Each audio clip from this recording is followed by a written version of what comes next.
ഇന്ന് തന്നെ ഡൗൺലോഡ് ചെയ്യൂ. കാണൂ നിങ്ങളുടെ ഫേവറേറ്റ് ഷോസ്. നീ ഇത് കൽപ്പനയെ വിളിച്ചു പറഞ്ഞൊന്നുമില്ലല്ലോ. ഏയ്, അവളിപ്പോ എസ്റ്റേറ്റിലല്ലേ.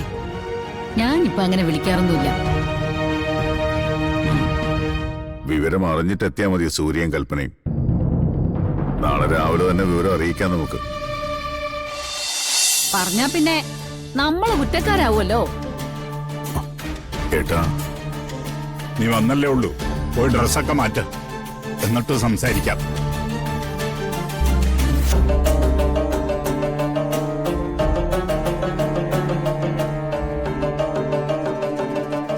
സ്വന്തം മക്കൾക്ക് വേണ്ടി അച്ഛനമ്മമാർ സ്വാർത്ഥരാവുന്നത് അത്ര വലിയ കുഴപ്പമുള്ള കാര്യമല്ല. പക്ഷേ സ്വന്തം മകനെ ദ്രോഹിക്കാൻ വേണ്ടി അച്ഛനമ്മമാർ കച്ചുകെട്ടി ഇറങ്ങുന്നത് അതത്ര നല്ല കാര്യമല്ല. വാശുകൊണ്ടല്ല ആലോചിക്കേണ്ടത്, സ്വന്തം മകനോടുള്ള സ്നേഹം കൊണ്ട് ആലോചിക്കും. അവൻ പറയുന്ന സത്യം കണ്ട് ആലോചിക്കും. കേട്ടില്ലേ പരമേശ്വര?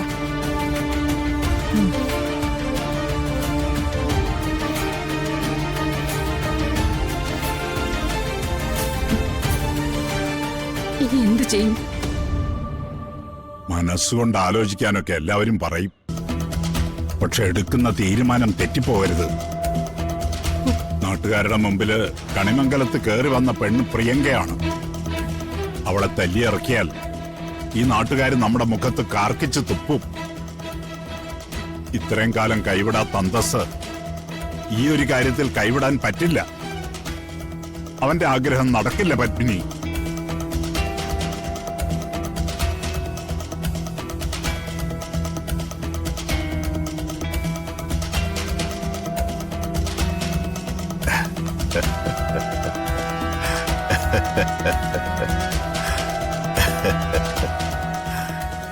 അല്ല, അച്ഛനെന്തിനാ ചിരിക്കുന്നേ?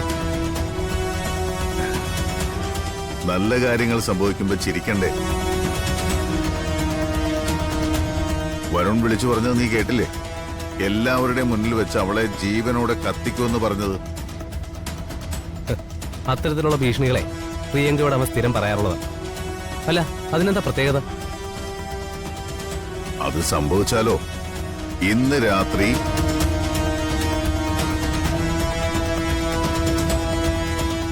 അച്ഛൻ ഇതിനു വേണ്ടിയാണോ ബാംഗ്ലൂരിൽ നിന്ന് തിരക്കിട്ട് ഇങ്ങോട്ട് വന്നത്? ഞാൻ ഈ ചർച്ചയ്ക്കില്ല. തോറ്റെല്ലാം മതിയാക്കി വെച്ചിരിക്കാൻ. അതിന് ജയിക്കാൻ വേണ്ടി നീ പ്രത്യേകിച്ചൊന്നും ചെയ്തിട്ടുണ്ടായിരുന്നില്ലല്ലോ. അച്ഛനുണ്ടാക്കിയ കാര്യങ്ങളെല്ലാം കുളമാക്കി വെച്ചതല്ലാതെ. നീ അച്ഛൻ എന്താ പറയുന്നതെന്ന് ശ്രദ്ധിച്ചു കേക്ക്. പ്രിയങ്ക ചാകണം. ഇന്ന് രാത്രി തന്നെ ചാവണം.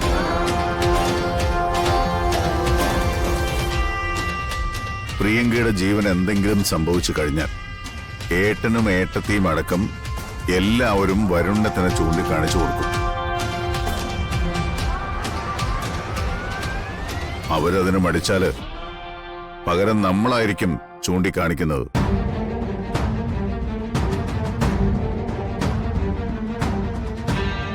പ്രിയങ്ക ഇല്ലാതാവുകയും വരുൺ ജയിലിൽ പോകുകയും ചെയ്താൽ പിന്നെ ഏട്ടനും ഏട്ടത്തെയും സൂര്യയും മാത്രം. ഒന്ന് കുളം കലക്കിയാല് മീനെല്ലാം നമ്മുടെ കയ്യിൽ വന്ന് കയറും. ഓ, ഇതുവരെ തോറ്റതൊക്കെ ഭാഗ്യക്കേട്.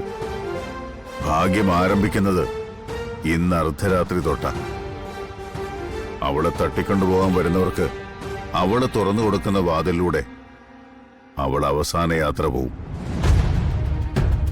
അച്ഛൻ പറയുന്നതൊക്കെ നടക്കുകയാണെങ്കിൽ നടക്കും. മുമ്പ് അവരെ തമ്മിൽ തല്ലിക്കാൻ നോക്കിയപ്പോ അവരൊരുങ്ങിയിട്ടില്ലായിരുന്നു. ഇപ്പൊ അവരൊരുങ്ങി. തമ്മിൽ തല്ലി ചാവാൻ ഒരുങ്ങിക്കഴിഞ്ഞു.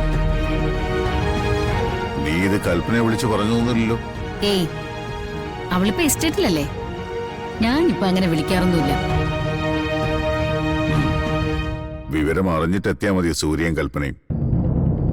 നാളെ രാവിലെ തന്നെ വിവരം അറിയിക്കാം നമുക്ക്.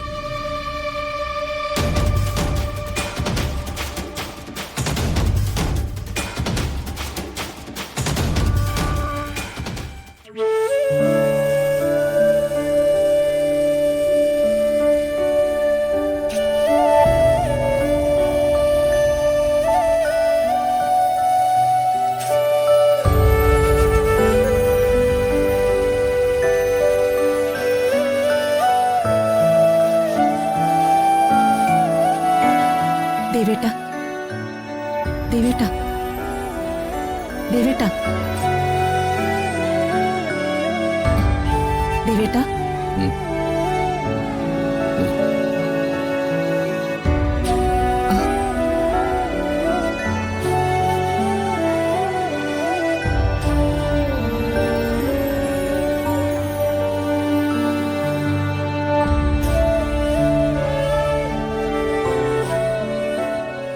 കർമ്മങ്ങൾ പൂർത്തിയാക്കാതെ അച്ഛൻ മടങ്ങിപ്പോവില്ല കേട്ടോ.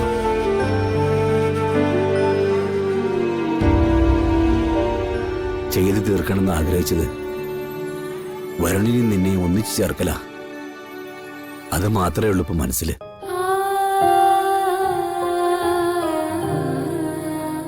അത് പൂർത്തിയാക്കാൻ വേണ്ടിയിട്ടാ അച്ഛൻ ജീവനോടിരിക്കുന്നത്.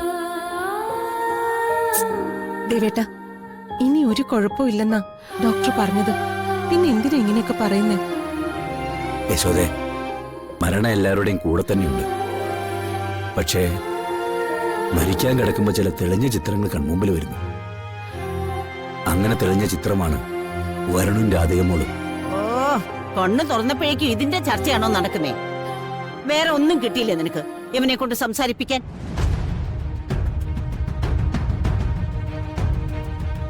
ഞാനാ സംസാരിച്ചതമ്മേ.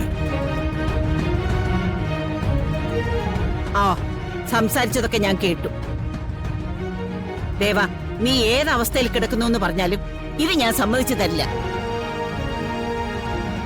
എന്താ ഇവിടെ ഉം, നോക്കൂ, നിങ്ങൾ മൊത്തത്തിൽ ഒരു പൊതുശല്യമായി മാറിയിരിക്കുക. ഇദ്ദേഹത്തിന് മാത്രമല്ല മറ്റുള്ള പേഷ്യൻസിനെയും നിങ്ങൾ ബുദ്ധിമുട്ടിക്കുകയാണല്ലോ. ദയവ് ഇത് നിങ്ങൾ പുറത്തിറങ്ങണം. ഇറങ്ങാൻ. ശരി മോളെ.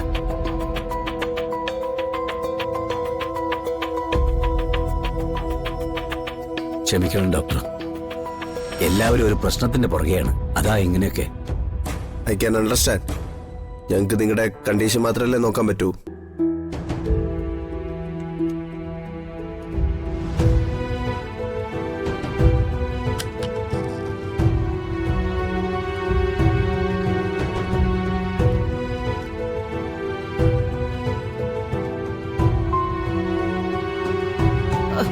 കിട്ടിയ ജീവൻ കൊണ്ട് ദേവൻ ചിലപ്പോ ഇത് നടത്താൻ നോക്കും.